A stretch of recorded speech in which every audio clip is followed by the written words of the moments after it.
함께 나누실 은혜의 말씀은 고린도전서 1장 26절로 31절까지 말씀입니다.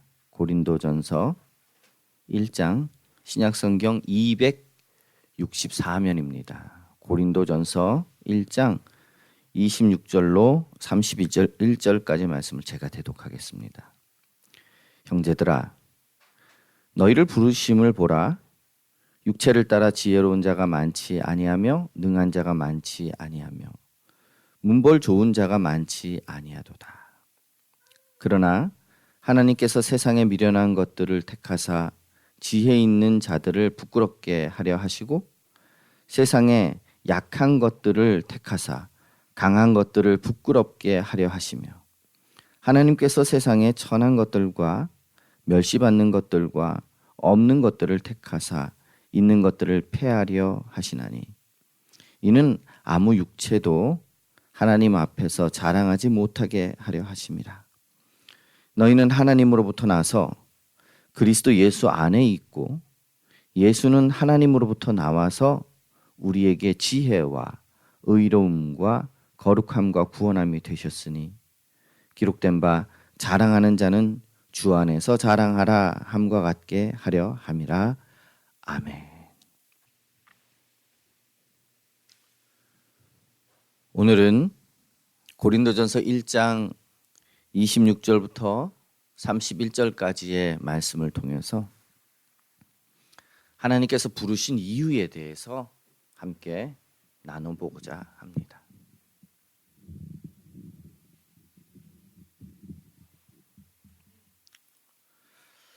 우리는 주님의 부르심을 어떻게 보고 있습니까? 우리의 신앙과 삶에 있어서 무엇을 추구하고 있습니까? 교회에서는 특별히 하나님께서는 교회로 부르십니다. 그러면 어떤 사람들이 오고 가고 많이 그렇게 활동을 하지요. 교회는 어떤 자를 맞이합니까? 나는 어떤 자를 맞이합니까? 또 어떻게 교제합니까? 우리는 어떤 신앙 고백을 하고 있습니까? 오늘 본문의 내용을 통해서 우리의 신앙 고백을 점검해 보기를 바랍니다. 먼저 부르심에 대해서 이야기를 해보고자 합니다. 일반적으로 성경에서 하나님이 이야기하는 것 말고 일반적인 사람들은 지혜 때문에 혹은 능력이 있기 때문에 문벌 때문에 다 좋은 것들을 향해서 나아갑니다. 하나님께서도 지혜 때문에 부르시는 것일까요? 세상은 똑똑하면 그것이 진리라고 생각합니다. 심지어는 그것이 이 교회 안에도 그러한 현상이 나타납니다. 그래서 목사를 초빙하거나 청빙이라 그러죠. 청빙하거나 할 때 보는 조건 중에 하나가 뭐냐면 얼마나 학벌이 좋으냐. 외국에서 어떻게 공부를 하고 왔느냐. 한국에서는 어떤 학벌을 가지고 왔느냐. 물론 학벌이 좋으면 유창하게 이야기할 수 있을지도 모릅니다. 제가 은퇴하려면 한 10하고 8년 정도가 남았습니다. 그리고 다음에 누군가를 청빙해서 목사님을 모시겠지요. 그럼 여러분들이 여러 목사님들의 설교를 들어보시겠지요. 근데 그 전제가 학벌이 아니었으면 좋겠습니다. 정말 이 목사님이 영혼에 대한 뜨거운 마음, 성도 한 사람 한 사람, 내가 많은 학벌로서 멋지게 가르쳐야지가 아니라 한 영혼을 정말 불타는 듯하게 사랑할 만한 전제가 되어 있고 말씀에 대한 해석이 그러한 마음 가운데에서 녹아내려서 설교를 한다면 여러분들이 그런 목사님을 선택해서 청빙하기를 부탁을 드립니다. 하버드 대학에 마이클 샌들이라는 교수가 있지요. 여러분들도 잘 아실 겁니다. 저스티스라는 책을 한국에서는 정의란 무엇인가? 라는 제목으로 책이 나왔었죠. 한참 유행을 했습니다. 이 사람의 화려한 수사학적 언어들과 이야기들이 학생들을 사로잡고 전 세계를 사로잡고, 우리나라에서도 어떤 대학에서 강의를 한번 한 적이 있어서 그것이 또 난리가 났었죠. 그런데 이 사람은 그냥 정의란 무엇인가에 대해서 각 분야별로 이슈를 정해놓고 그들이 자기의 생각에 따라서 어떻게 토론할 것인가, 어떻게 원활하게 토론할 것인가, 그게 다였어요. 그리고 결론은 여러분들이 알아서 추론해내는 것, 이것에 대해서 마무리를 하고 맙니다. 굉장히 기대를 하고 EBS에서 굉장히 십수회를 걸쳐서 20몇 회인가요? 걸쳐서 강의를 이렇게 개설하고 그거를 방송을 했습니다. 하버드 대학에서 방송하는 것을. 근데 결론은 없었습니다. 그냥 어떻게 화려하게 토론을 시켜서 활발한 토론이 주어지느냐, 그게 다였어요. 세상은 뭔가 그럴듯한 지혜를 찾습니다. 그래서 고린도전서에도 분명하게 이야기를 합니다. 유대인은 표적을 구하고 헬라인은 지혜를 찾는다, 이렇게 이야기를 합니다. 그런데 세상에서 그렇게 참 지혜를 찾으려고 공부하고 연구하고 하는데 성경은 이야기합니다.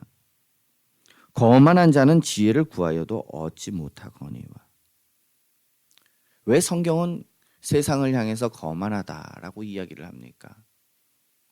세상은 출발 자체가 나를 어떻게 높이고 나의 사상을 어떻게 사람들과 토론해서 이겨나가고 거기에 있거든요. 성경은 그렇지 않지요. 성경은 어떻게 서로가 섬기고 온전한 하나를 이루어갈 수 있을 것인가. 출발 자체가 다릅니다. 그러므로 세상적으로 접근을 하면 그것이 매우 지혜 있는 것 같아 보이나 지혜롭지 못합니다. 지혜를 얻을 수가 없다라는 것입니다. 왜? 참 지혜는 하나님으로부터 나오기 때문이지요. 그러니까 화려하고 학벌이 좋고 뭔가 그럴듯해 보이면 거기에 마음을 쏙 뺏기는 거예요.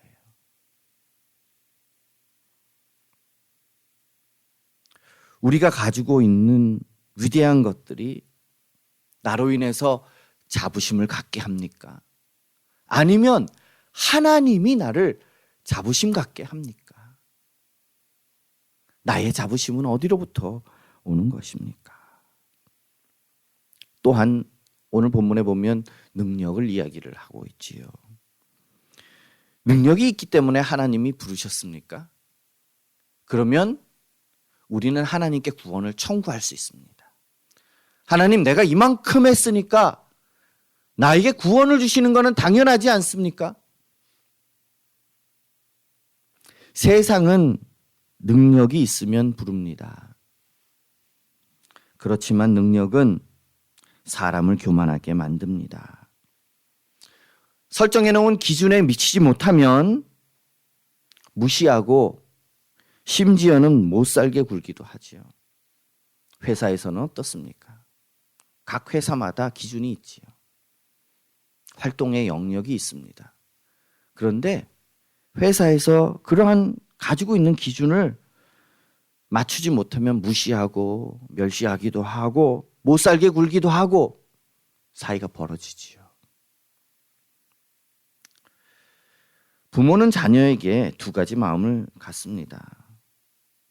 바르게 잘 했으면 하는 마음하고 또 하나는 잘 못할 때 안타까운 마음입니다.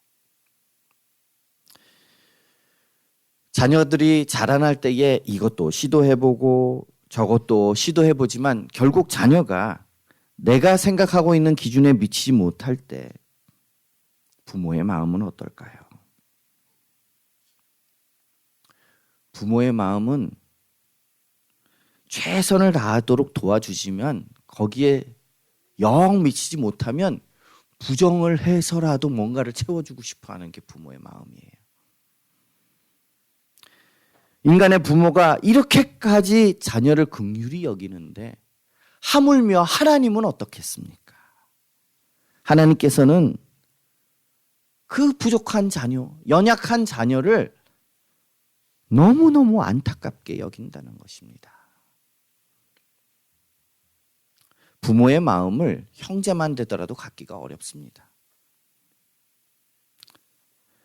아주 가끔 그런 마음을 가진 사람들을 보기도 합니다. 형제들끼리. 그러나 그것은 하나님의 큰 은혜겠지요. 만약에 그렇다면. 세상은 능력이 있으면 부르고 능력이 없으면 배척하고 무시하는 것이 세상입니다. 그리고 우리가 두려워하는 것도 그런 것들 아닙니까? 그러나 이것은 교회의 원리가 아닙니다. 이러한 것은 심지어는 관계에 있어서도 적용이 됩니다. 세상은 친한 사람들끼리 잘 지냅니다. 그래서 알지 못하는 자, 서로 맞지 않는 자가 오면 어색하고 배척하는 것이 인간의 모습이지요. 그러나 하나님은 내가 먼저 손 내밀라고 합니다. 너희가 대접받기를 원하는 대로 먼저 대접하라 하는 것이 하나님께서 우리에게 요구하시는 거예요. 근데 우리는 가만히 있고 저 사람이 내게 다가와서 뭔가를 해주기를 바라는 것. 만약에 우리 마음에 그러한 것이 있다면 지금 나는 세상 속에서 살고 있는 것이다 라는 것입니다. 제가 지난주에 어떤 유튜브 강의를 들었습니다.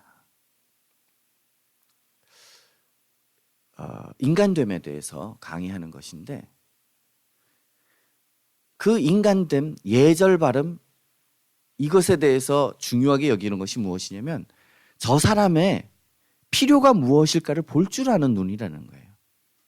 내 거 다 하고 끝나는 것이 아니라 저 사람이 뭔가 필요한 것들을 그것이 눈에 딱 띄어서 그것을 착 제공하는 것. 그것을 예의범절 이렇게 얘기를 하더라고요. 나는 내가 한 거 그것을 하고 나면 다 됐다. 이렇게 생각하십니까? 아니면 눈을 이렇게 둘러서 옆에 있는 사람들의 필요가 보이십니까? 첫 번째 거는 세상의 방법이요. 두 번째 것은 그리스도인의 방법입니다. 그리고 또한 오늘 성경은 문벌을 이야기합니다. 세상은 문벌이 좋으면 기댈 것입니다. 뭔가 도움이 있기 때문에 저 사람이 문벌이 좋고 학벌이 좋고 뭔가가 좋으면 내가 거기에 뭔가 이렇게 편승해서 유익을 얻어보려고 하지요. 서울에 제가 전에도 한번 설교를 할 때에 이 예를 들었던 것 같아요. 서울의 모 교회에 대통령이 나왔습니다. 그 대통령이 나오고 나서 그 교회에 사람들이 앉을 자리가 없이 막 찼어요. 과연 그 사람들은 신앙을 위해서 왔을까요? 아니면 이곳의 말씀이 꿀보다 더 달다고 해서 그래서 왔습니다 라고 하고 그 자리를 지켰을까요? 그 속내는 알 수 없습니다. 그러나 만약에 그렇게 모인 마음 중심에 여기 대통령이 나왔으니까 내가 여기 와서 대통령과 연관 있는 어떤 사람들과 관계를 맺음으로 뭔가 이득을 볼 수 있지 않을까? 만약에 그런 마음으로 교회에 왔다면 그것은 참 불손한 마음이 되겠다라는 것입니다. 세상은 문벌을 따라갑니다. 왜? 이득을 보기 위해서. 그러나 하나님께서는 누군가를 의지하거나 누군가를 통해서 이익을 취하는 분이 아니십니다. 왜? 이미 하나님께서는 모든 것이 완전하십니다. 기댈 것이 없으세요. 무엇을 의지한다라는 것은 연약한 자가 강한 자에게 강한 자를 의지하는 것이지요. 그러나 하나님께서는 약함이 없으십니다. 문벌 좋은 자에게 기댈 필요가 없어요. 그리고 또한 하나님의 자녀들은, 하나님이 택한 자, 하나님이 부르신 자들은 하나님의 자녀로서 모든 것을 다 가지고 계시고 완전하시며 약함이 없으신 하나님께서 너의 인생을 내가 책임지겠다 라고 하시는 분이세요. 그런데 우리는 그것을 못 믿을 때가 많다라는 것입니다. 하나님은 오히려 사람의 문벌을 보며 사람의 위대함을 보며 따르는 것을 싫어하실 뿐만 아니라 혐오하시기까지 한다라는 것입니다. 왜 그럴까요? 지혜 때문에, 능력 때문에, 문벌 때문에 사람을 맞이하고 관계한다면 그곳에서는 반드시 지혜가 부족하고 능력이 없고 문벌이 없고 내게 조금이라도 손해를 끼치려고 하는 자들을 무시하고 배척하고 깨어지는 일들이 생기기 때문입니다. 내가 먼저 섬기고 내가 먼저 관심을 갖는 것, 이것이 용납이 안 되는 것입니다. 불편하고. 내가 섬김받고 저들이 내게 먼저 웃어주고 저들이 내게 친절하게 대하고 그 다음에 그것에 반응해서 내가 뭔가를 그 사람이 한 대로 해주는 것, 이것을 우리가 원하지요. 그러나 이것은 참 슬픈 일입니다. 성경의 요구대로 우리가 먼저 친절합시다. 내가 먼저 관심을 가집시다. 내가 먼저 말 걸고 내가 먼저 가까이 갑시다. 세상과 반대되는 하나님의 선택은 이렇게 말씀하십니다. 세상에 미련한 것들을 택하사 지혜 있는 자들을 부끄럽게 하려 하신다. 27절 말씀이지요. 그리고 하나 더 이야기하십니다. 세상에 약한 것들을 택하사 강한 것을 부끄럽게 하신다.